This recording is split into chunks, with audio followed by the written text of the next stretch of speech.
Hi friends, welcome back to my YouTube channel. ಎಲ್ಲರೂ ಹೇಗಿದ್ದೀರಾ? I hope ಎಲ್ಲರೂ ಚೆನ್ನಾಗಿದ್ದೀರಾ ಅಂತ ಭಾವಿಸ್ತೀನಿ. ನಾನು ಕೂಡ ಚೆನ್ನಾಗಿದ್ದೀನಿ. ತುಂಬ ದಿನದಿಂದ ವೀಡಿಯೋಸ್ನ ಅಪ್ಲೋಡ್ ಮಾಡಿರಲಿಲ್ಲ. ಯಾಕೆಂದರೆ ಒಂದು ಸ್ವಲ್ಪ ಫಂಕ್ಷನ್ಗಳು ಜಾಸ್ತಿ ಇರೋದ್ರಿಂದ, ಇವಾಗ ಸೀಸನ್ ಇರೋದ್ರಿಂದ ನಾನು ವೀಡಿಯೋಸ್ನ ಅಪ್ಲೋಡ್ ಮಾಡೋಕ್ಕಾಗಿಲ್ಲ. ವೀಡಿಯೋಸ್ನ ಎಡಿಟ್ ಮಾಡೋಕ್ಕೂ ಕೂಡ ಟೈಮ್ ಸಿಗ್ತಿರ್ಲಿಲ್ಲ. ಅಷ್ಟು ಬ್ಯುಸಿ. ಈಗ ರಜಾ ಬೇರೆ, ಮನೇಲಿ ಮಕ್ಕಳೆಲ್ಲ ಇರ್ತಾರೆ, ಕೆಲಸನೂ ಜಾಸ್ತಿ, ಅದಕ್ಕೋಸ್ಕರ ಮಾಡಿರಲಿಲ್ಲ. ಇನ್ನೂ ಯಾರೆಲ್ಲ ಹೊಸದಾಗಿ ನನ್ನ ವೀಡಿಯೋನ ನೋಡ್ತಾ ಇದ್ದೀರಾ, ದಯವಿಟ್ಟು ಎಲ್ಲರೂ ಸಬ್ಸ್ಕ್ರೈಬ್ ಮಾಡ್ಕೊಳ್ಳಿ, ದಯವಿಟ್ಟು ಎಲ್ಲರೂ ಸಪೋರ್ಟ್ ಮಾಡಿ ಅಂತ ಹೇಳ್ತಾ ಈ ವಿಡಿಯೋನ ಶುರು ಮಾಡ್ತಾ ಇದ್ದೀನಿ. ನಾನಿವತ್ತು ಬೇಗನೆ ಮನೆ ಕೆಲಸ ಎಲ್ಲ ಮುಗಿಸಿ ಮಕ್ಕಳಿಗೆಲ್ಲ ತಿಂಡಿ ಮಾಡಿ ರೆಡಿ ಮಾಡಿ ಇಟ್ಬಿಟ್ಟು ದೇವಸ್ಥಾನಕ್ಕೆ ಹೋಗೋಣ, ತುಂಬ ದಿನ ಆಯಿತು ತಡೆ ಓಡಿಸ್ಬೇಕು ಅಂತ ಅಂದ್ಕೊಂಡು ಇವತ್ತು ದೇವಸ್ಥಾನಕ್ಕೆ ಹೋಗೋಣ ಅಂತ ಅಂದ್ಬಿಟ್ಟು ಪೂಜೆಗೆಲ್ಲ ರೆಡಿ ಮಾಡ್ತಾ ಇದ್ದೀನಿ. ನಾನು ಮತ್ತು ನಮ್ಮನೆಯವ್ರು ಮಾತ್ರ ಹೋಗ್ತಿರೋದು. ನನ್ನ ಮಕ್ಕಳು ಬಿಸಿಲು ಅಂತ ಅಂದ್ಬಿಟ್ಟು ಬೇಡ ಅಂತ ಅಂದ್ಬಿಟ್ಟು ಅವ್ರಿಗೆಲ್ಲ ತಿಂಡಿ ಎಲ್ಲ ರೆಡಿ ಮಾಡಿ ಇಟ್ಬಿಟ್ಟು ಬೇಗ ಹೋಗಿ ಬಂದುಬಿಡೋಣ. ತುಂಬ ಬಿಸಿಲಿರೋದ್ರಿಂದ ಈಗ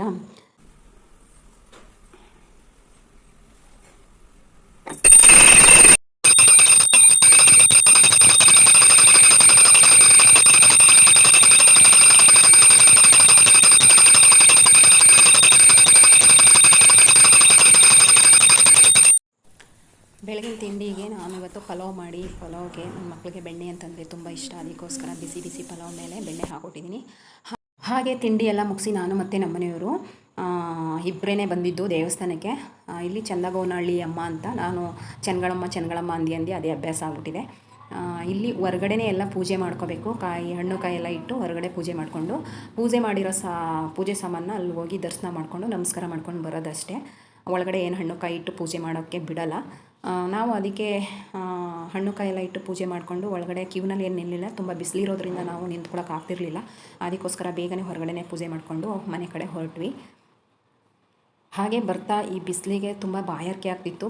ನೀರು ತೊಗೊಂಡೋಗಿದ್ದು ಬಾಟ್ಲೆಲ್ಲ ಕಾದು ಬಿಸಿಲಲ್ಲಿ ಬಿಸಿ ವಾಟರ್ ಥರ ಆಗ್ಬಿಟ್ಟಿತ್ತು. ಅದಕ್ಕೋಸ್ಕರ ಅಲ್ಲೇ ಬರ್ತಾ ಒಂದು ಬೇಕ್ರಿ ಸಿಕ್ತು. ಅಲ್ಲಿ ಮ್ಯಾಂಗೋ ಐಸ್ ಕ್ರೀಮ್ ಅಂತಂದರೆ ನನಗೆ ಇಷ್ಟ, ಅದನ್ನೇ ಜಾಸ್ತಿ ಲೈಕ್ ಮಾಡೋದು. ಅದಕ್ಕೋಸ್ಕರ ತಿಂದ್ಕೊಂಡು ಹಾಗೆ ನಮ್ಮನೆಯವರು ನನ್ನ ತಂದು ಮನೆಗೆ ಬಿಟ್ಟು ಹೋಗಿ ತರಕಾಲೆಲ್ಲ ಕಟ್ ಮಾಡಿಸ್ಕೊಂಡು ತಗೊಬಂದರು. ಈಗ ನಾನು ಫ್ರೆಶ್ ಅಪ್ ಆಗಿ ತರಕಾರಿ ಸಾಂಬಾರು ಮಾಡೋಕ್ಕೆ ರೆಡಿ ಮಾಡ್ತಾ ಇದ್ದೀನಿ.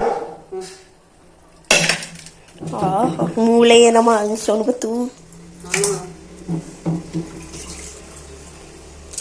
ಸೂಪರ್ ಆಗಿದ್ದು ಮಾಡಿಕೊಟ್ರೆ ಸೂಪರ್ ಆಗಿರ್ತದೆ ನಮಗೆ. ನೀನು ತಿನ್ನಕ್ಕಿಲ್ಲ, ಯಾವಾಗ ಎಲ್ಲಾನು ತಿನ್ಬೇಕು.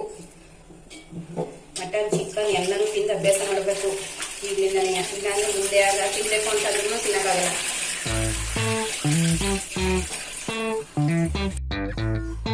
ಇವತ್ತಿಗೆ ಆಯ್ತದೋ ತುರ್ದಿ ಒಂದೆರಡು ದಿನ ಬೇಕು.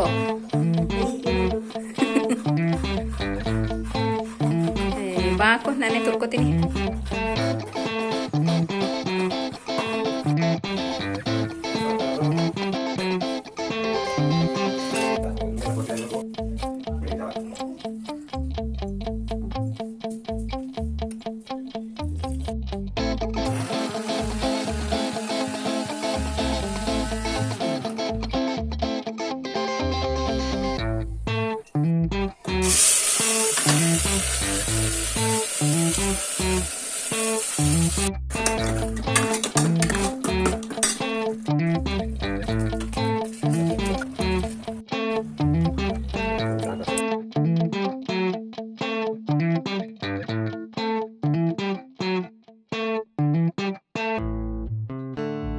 ಓಕೆ ಫ್ರೆಂಡ್ಸ್, ಇವತ್ತಿನ ಬ್ಲಾಗ್ ಇದಾಗಿತ್ತು.